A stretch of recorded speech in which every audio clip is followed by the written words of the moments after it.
శ్రీ గురుభ్యో నమః. శ్రీ మహాగణపతే నమః. మార్చి నెలలో ద్వాదశ రాశుల వారికి గోచర రీత్యా చంద్రమానాన్ని అనుసరించి ఈ యొక్క నెలలో ఎలా ఉండబోతుంది అనేది చూద్దాం. ముందుగా వచ్చేటప్పటికి మేషరాశి వారికి ఎలా ఉంటుంది అనేది చూద్దాం. మేషరాశి వారికి మనం గమనించినట్లయితే జన్మరాశిలో వచ్చేటప్పటికి గురువు ఆరోగ్యపరంగా కొంచెం అనుకూలమైనటువంటి ఫలితాలు ఇవ్వబోతున్నాడు అన్నమాట నెల చివరిలో. అదేవిధంగా ఈ యొక్క రాశి వారిని బాగా గమనించినట్లయితే వారం ఈ యొక్క నెలలో వచ్చేటప్పటికి 14వ తారీఖున మేజర్గా మనం చూసినట్లయితే మార్చిలో 14వ తారీఖున వచ్చేటప్పటికి రవి యొక్క మార్పు అనేది జరుగుతుందన్నమాట. రవి యొక్క మార్పు అనేది జరుగుతుంది మార్చి 14వ తారీఖు. రవి ఎప్పుడైతే వ్యయ స్థానంలోకి వస్తాడో దూర ప్రాంత ప్రయాణ సంబంధితమైన విషయాలు అనుకూలించే విధంగా ఉంటుందన్నమాట. అంటే మార్చి 14వ తారీఖు వరకు ఈ రాశి వారికి చాలా అనుకూలంగా ఉంది. వృత్తిపరంగా వ్యాపారపరంగా కూడా అనుకూలంగా ఉంటుంది. చేపట్టబోయే ప్రతి పనిలోనూ విజయాన్ని సాధించగలుగుతాడు. దానికి యోగకారకమైనటువంటి స్థితిలో రవి ఉన్నాడు. అదేవిధంగా ఈ రాశి వారికి వచ్చేటప్పటికి మార్చిలోనే 15వ తారీఖున వచ్చేటప్పటికి ఈ రాశి వారికి లాభస్థానంలోకి కుజుడు రాబోతున్నాడు అన్నమాట. ఇది కూడా చాలా యోగ్యాన్ని ఇవ్వబోతుంది. మేషరాశి వారికి ఉద్యోగ ప్రయత్న సంబంధితమైన విషయాల్లో అనుకూలమైనటువంటి ఫలితాలు అనేవి గోచరిస్తున్నాయన్నమాట. దీనికి ముఖ్య కారణం వచ్చినప్పటికీ కుజగ్రహ సంచారం అనేది బాగా అనుకూలించే విధంగా గోచరిస్తూ ఉన్నది. ఈ యొక్క రాశి వారికి వచ్చేటప్పటికి నెల మొదటి 15 రోజుల కన్నా 15 రోజుల తర్వాత నుంచి మార్చిలో ఎక్కువగా అనుకూలమైనటువంటి ఫలితాలు ఎక్కువగా గోచరిస్తూ ఉన్నాయి. అదేవిధంగా ఈ రాశి వారికి వచ్చేటప్పటికి శత్రు సంబంధితమైన విషయాల్లో విజయాన్ని సాధించగలుగుతారు. ఆరోగ్యంలో స్థిరత్వాన్ని పెంపొందించుకోగలుగుతారు. ఈ యొక్క నెల మొదటి 15 రోజుల్లో మొదటి 15 రోజుల తర్వాత ఎలా ఉండబోతుంది అంటే రవి ఎప్పుడైతే ఇక రాశి వారికి వచ్చేటప్పటికి 12వ ఇంట్లోకి ఎప్పుడైతే ప్రయాణం చేయటం మొదలు పెడతాడో అంటే 14వ తారీఖున రవి యొక్క సంచారం ఎప్పుడైతే జరుగుతుందో అది మేషరాశి వారికి అంత అనుకూలమైనటువంటి ఫలితాలు ఇవ్వదన్నమాట. అంటే ఎటువంటి ఫలితాలు ఇస్తే అంటే డబ్బు ఎక్కువ ఖర్చు అవటం అనేది జరుగుతుంది, కానీ విజయాన్ని మటుకు ఇస్తూనే ఉంటుందన్నమాట. దానికి కారణం వచ్చేటప్పటికి కుజుడు కూడా 15వ తారీఖున తన యొక్క మార్పు అనేది చేసుకుంటున్నాడు. లాభస్థానంలోకి రాబోతున్నాడు అన్నమాట. లాభస్థానంలోకి రాబోతున్నటువంటి కుజుడు యొక్క ప్రభావ రీత్యా మేషరాశి వారికి వచ్చేటప్పటికి అనుకూలమైనటువంటి ఫలితాలే గోచరిస్తున్నాయి. ధన సంబంధితమైన విషయాల్లో అనుకూలంగా ఉంటుంది. పోటీ పరీక్షల కోసం ప్రిపేర్ అవుతున్నటువంటి వారికి విద్యార్థులకి ఎక్కువగా అనుకూలమైనటువంటి కాలంగా చెప్పొచ్చు అన్నమాట. పోటీ పరీక్షల కోసం ప్రిపేర్ అవుతున్నటువంటి వారు, గ్రూప్స్ కోసం, ప్రిలిమ్స్ కోసం ప్రిపేర్ అవుతున్నటువంటి వారికి మంచి అనుకూలమైనటువంటి ఫలితం పొందగలుగుతారు. గురువు యొక్క కృప అనేది వీరికి బాగా పొందబోతున్నారు. రాబోతున్నటువంటి మన ఉగాదిలో కూడా ఉగాది మే 1వ తారీఖున అంటే ఏప్రిల్ 9వ తారీఖున ఉగాది, మే 1వ తారీఖున గురుగ్రహ సంచారం జరిగినప్పటి నుంచి ఈ యొక్క రాశి వారికి మేషరాశి వారికి అఖండమైనటువంటి రాజయోగం రాబోతుంది అన్నమాట. దానికి ముఖ్య కారణం వచ్చేటప్పటికి గురువు యొక్క మార్పు. కానీ ఇప్పుడు మనం చూసినట్లయితే రవి కుజుడు యొక్క మార్పు రీత్యా ఈ రాశి వారికి వచ్చేటప్పటికి చాలా అనుకూలంగా ఉండబోతుంది.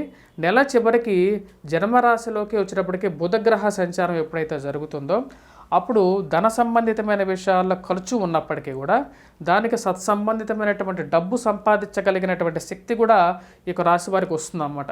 ఆ యొక్క విషయంలో ఎటువంటి సందేహం లేదు. మరి అదేవిధంగా శుక్రుడు యొక్క మార్పు అనేది జరుగుతున్నది. శుక్రుడు లాభస్థానంలోకి ఎప్పుడైతే శుక్రుడు రాబోతున్నాడో వ్యాపార ప్రయత్న సంబంధితమైన విషయాల్లో కూడా అనుకూలమైనటువంటి ఫలితాలు గోచరిస్తున్నాయి.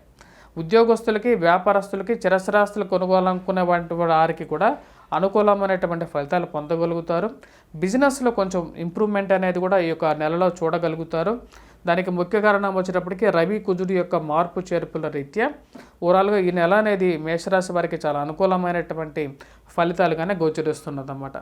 అదేవిధంగా మనం మిగతా విషయాలు గమనించినట్లయితే ఈ యొక్క రాశి వారికి వచ్చేటప్పటికి ముఖ్యంగా వ్యాపారస్తులకి ఈ యొక్క నెలలో వచ్చేటప్పటికి ఈ నెలలో మొదటి 15 రోజుల కన్నా చివరి 15 రోజుల్లో బిజినెస్ అనేది కొంచెం బాగా జరుగుతుందన్నమాట. దానికి కుజుడు లాభస్థానంలోకి ఎప్పుడైతే ప్రయాణం చేస్తాడో దాని యొక్క ప్రభావ రీత్యా వీరికి ఎక్కువగా బెనిఫిట్స్ అనేది పొందగలుగుతారు. ధన సంబంధితమైన విషయాల్లో అనుకూలమైనటువంటి ఫలితాలు పొందగలుగుతారు అన్నమాట. వృత్తి వ్యాపార రీత్యా మనం చూసినట్లయితే ఈ యొక్క నెలలో ఈ యొక్క మేషరాశి వారికి ఏ ఒక్క వ్యాపారాలు బాగా కలిసి వస్తాయి, స్పెక్యులేషన్స్ ఎలా ఉంటాయి అనేది చూద్దాం. ముఖ్యంగా చెప్పాలంటే ఈ యొక్క నెలలో వచ్చేటప్పటికి ముఖ్యంగా బిజినెస్ పరంగా చూసుకున్నట్లయితే పుస్తకాల షాప్ యజమానులకి అనుకూలంగా ఉంటుంది. ప్రింట్ అండ్ ఎలక్ట్రానికల్ రంగం మీడియాలో పనిచేస్తున్నటువంటి వారికి, ఫార్మాస్యూటికల్ రంగంలో పనిచేస్తున్నటువంటి వారికి, ఫార్మాస్యూటికల్ షాప్స్ ఓనర్స్కి, యజమానులకి మంచి అనుకూలమైనటువంటి ఫలితం అన్నమాట. ఎందుకంటే రవి మొదటి 15 రోజులు యోగిస్తున్నాడు, తర్వాత 15 రోజులు వచ్చేటప్పటికి కుజుడు యోగిస్తున్నాడు అన్నమాట. తద్వారా వచ్చేటప్పటికి ఈ యొక్క బిజినెస్లు బాగా పనికొస్తాయి. అదేవిధంగా స్పెక్యులేషన్స్లో భారీ మొత్తాల్లో ఇన్వెస్ట్మెంట్స్, స్టాక్ మార్కెట్లో ఇన్వెస్ట్మెంట్ చేసేటప్పుడు కొంచెం జాగ్రత్తగా ఉండండి. కానీ ఓవరాల్గా మేషరాశి వారికి యోగించే విధంగానే ఉంది. ఎందుకంటే కుజుడు లాభస్థానంలోకి పోయినప్పుడు సక్సెస్ అనేది ఈ యొక్క నెలలో మార్చిలో వీళ్ళు పొందగలుగుతారు అన్నమాట. వృత్తి వ్యాపార రీత్యా కూడా అనుకూలంగా ఉంటుంది. ప్రమోషన్స్ గురించి, స్థానచలనం గురించి మీరు చేసేటువంటి ప్రయత్నాల్లో విజయాన్ని మీరు పొందగలుగుతారన్నమాట. ఈ యొక్క నెల అనేది మేషరాశి వారికి యోగ్యాన్ని ఇవ్వగలుగుతుందన్నమాట. సో ఈ యొక్క రాశి వారికి వచ్చేటప్పటికి మనం చాలా మంచి యోగ్యకారకమైనటువంటి ఫలితాలుగా చెప్పవచ్చు. అదేవిధంగా వీరు చేసుకోవాల్సినటువంటి పరిహారాలు, వీరికి ఉండే నెగిటివ్ కన్సర్న్స్ గురించి మనం చెప్పాలంటే, జన్మరాశిలో ఉన్నటువంటి గురువు యోగ్యకారకుడు కాదు. ఏదో ఒక విషయంలో ఏదో ఒక మనసులో ఒక చింత అనేది ఎప్పుడు వెంటాడుతూ ఉంటుంది. దానికి గురువు గ్రహ అనుకూలత కోసం వచ్చేటప్పటికి వీరు ముఖ్యంగా వచ్చేటప్పటికి గురుగ్రహ యంత్రాన్ని, కవచాన్ని పఠించినట్లయితే మంచి అనుకూలమైనటువంటి ఫలితం పొందగలుగుతారు. అదేవిధంగా మిగతా విషయాల గురించి మనం చూసినట్లయితే మొదటి 15 రోజుల్లో వచ్చేటప్పటికి కుజుడు అనుకూలంగా లేడన్నమాట. కుజుడు రాజ్యస్థానంలో సంచారం చేస్తున్నప్పుడు యోగ్యాన్ని ఇవ్వట్లేదు కాబట్టి సింధూరాన్ని ధరించినట్లయితే మొదటి 15 రోజులు యోగ్యాన్ని రాగలుగుతుంది. అదేవిధంగా కుజగ్రహ కవచాన్ని కూడా వీరు పఠించినట్లయితే మంచి అనుకూలమైనటువంటి ఫలితాలు పొందగలుగుతారు. అదేవిధంగా రాహు వ్యయ స్థానంలో ఉన్నప్పుడు విద్యార్థులు ముఖ్యంగా చేస్తున్నటువంటి ఫ్రెండ్షిప్స్లో కొద్ది జాగ్రత్తగా ఉండాలి. దుర్వ్యయాన్ని తగ్గించుకోవాలి. దుర్గాదేవి ఆరాధన అనేది చేసినట్లయితే మంచి అనుకూలమైనటువంటి ఫలితాలు పొందగలుగుతారన్నమాట. Please do subscribe and share.